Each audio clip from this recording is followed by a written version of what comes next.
Keselowski running the Alliance number 2, Ford Fusion, currently 9th quickest in this practice session. It was delayed about 25 minutes as they were trying to get weepers dry on the racetrack before the Cup cars went out. But since they have been out, Kurt Busch is fastest, going over 174 miles an hour. For some updates from the garage, let's go to Marty Snyder. Kurt and Tony Gibson, Rick, making the call to start in qualifying trim today. Most of the garage area starting in race trim, however, because the turnaround time after practice to qualifying is pretty quick. But Tony Gibson making that call. Let's go out in qualifying trim first. Kurt came on the radio, so the car was pretty good. But it's hard to start in qualifying trim. You just don't know where to find the limits of the brake. He said, there's more there, I know it. But that was a pretty good lap. Parker? Hey, I'm Marty. I'm actually down here with Austin Dillon right now. You're 18th on the board after actually doing a race run, which a lot of people down here on this side did. But you felt you were pretty happy with the race car after that first race run. Yeah, way better race car than we had here last time. Totally different driving, and you know, we had a brake failure last time, but we've come back with a different package. I feel really, really happy about it, and just looking forward to this weekend in American Ethanol Chevy. We had a pretty good weekend last week at Indy, and brought similar stuff here, and I think it's going to be really good. As we head into qualifying trim, what do you look at for the race trim to qualifying trim in this race car? What it did well in race trim, is it going to do the same in qualifying trim for you? Yeah, I mean, a totally different feel than what we had last time here in our car, and I could just drive so much harder right there, and I felt like when we came in, I have some more speed out there. So just trying to get all that speed I feel like I left out there in race trim, and hopefully with the tape on the nose, we can just carry more speed overall. That's Austin Dillon trying to rise to, or gain all the speed he can out of this 3-car. Rick? Thanks, Parker. And as we watched Austin Dillon and have just talked with him, the guy who was on the pit box when Austin Dillon had so much success in the Camping World Truck Series as well as in the Xfinity Series is Danny Stockman. And now Danny Stockman is the crew chief for Paul Menard, who, by the way, is 2nd quickest here at Pocono.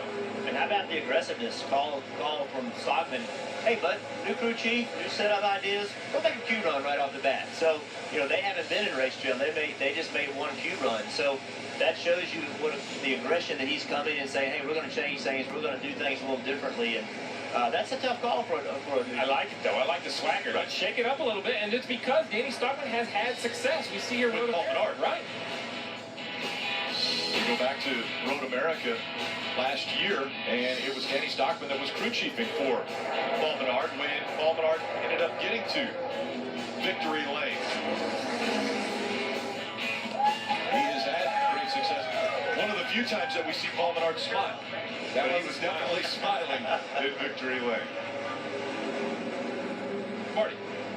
What else you'd expect from Danny Stockman? That's his style, just come out and guns blazing, going in qualifying trim right off the bat. And when I saw him earlier today, he said, put me in, coach, I'm ready to go. He loves the challenge of being here in the Sprint Cup Series and feels like he can rise to the challenge. Remember, this is a team trying to fight their way into chase, and they've done it with consistency for a number of years. It's how Paul Menard's been able to be in chase contention. But Danny told me, I think this is a team that can win races. So we're not here just to consistently get our way into the chase. We're here to win races and put ourselves in the chase. That's kind of the attitude he brings to this race team.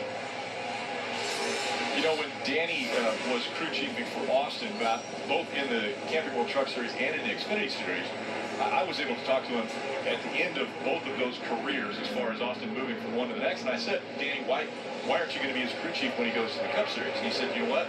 I'll be honest with you. I think guys know more about the Cup Series than I do. And I want Austin to be able to learn from the guys that are already at that level, already know those cars way better than I do. He said, I want him to learn from somebody who knows more than I do. So I'm sure, would have been tabbed as being Austin's crew chief because of the successes that they had through their careers together. But he pretty much said, you know what, I want Austin to be better. I want him to be better, and I think he could be better if someone else was there. Now I think Danny is realizing I can definitely crew chief at this level and be one of the best at this level. It's just one example of 2 different stock crew chiefs. Justin Alexander, very smart engineering mind. Danny Stockman has experience, but he's that rough and tumbled leader of the group. And I think that's maybe what you're looking at here more than anything. Take the names and faces away. If you look at the 2 resumes, they're very, very different. And perhaps they just thought that 27 of Paul Menard needed something different on top of the pit box leadership. And Justin has talent. He has the talent. You know, this was his first shot at being a crew chief, and I'm sure he'll get another shot. But the guy, this is the guy they're all talent. Right? I mean, this is one of the guys they're all chasing, and you know, the Toyota program has just put a lot of pressure on everybody else.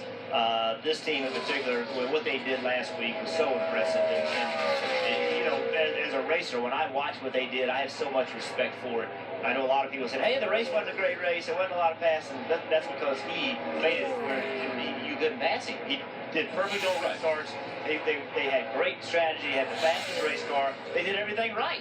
And from a racer, I have a tremendous amount of respect for that. And I used the word dominant maybe too many times last week at the Brickyard. But that was the best way to describe what Kyle Busch had been able to do. He won from the pole, not only in the Xfinity Series, but also the Cup Series. First time anyone had ever done that.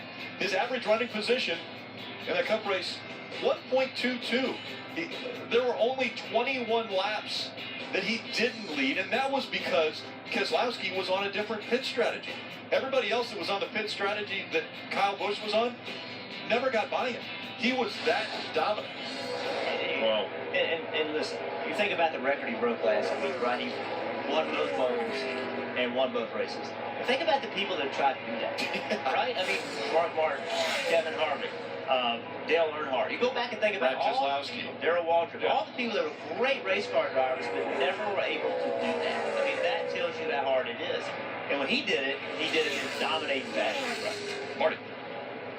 And guys, the scary thing for the rest of the field, I had his pits last weekend. Not one time did Kyle say, hey, the car's just right, we're okay, don't make any changes to it. Every time down pit road, he said the car can be better. That's a scary thing for everybody else. And once again, the class of the field right here, Dave Rogers, in fact, Carl Edwards' crew chief, came on the radio and said, yeah, the 18 is turning impressive laps. All these laps are in race trim for Kyle Busch.